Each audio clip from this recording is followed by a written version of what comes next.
Fala galera do YouTube, aqui é mais um vídeo do Iron Man D2 e hoje eu vou ensinar várias coisas pra vocês. E o meu mundo ainda continua cheio de galinhas, como vocês viram no último vídeo.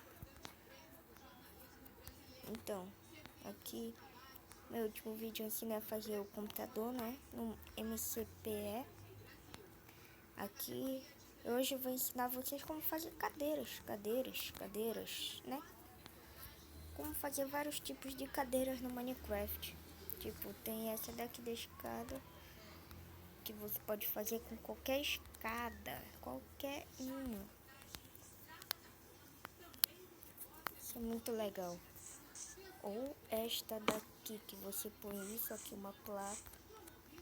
Põe desses dois lados aqui, isso aqui. A placa, pega uma porta, bota aqui. Opa. E ó, tem essa cadeira bacaninha aqui, né? E tem essa daqui que é pra gente grande, legal. Tá aqui. E eu vou ensinar também como fazer beliche, ó. Só botar duas lãs aqui, uma cama, legal. Aí, uma cama embaixo, uma porta e uma porta. Beliche,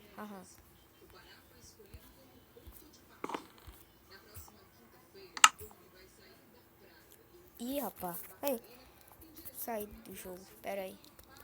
Pronto. Então, galerinha, tchau. E lembre-se,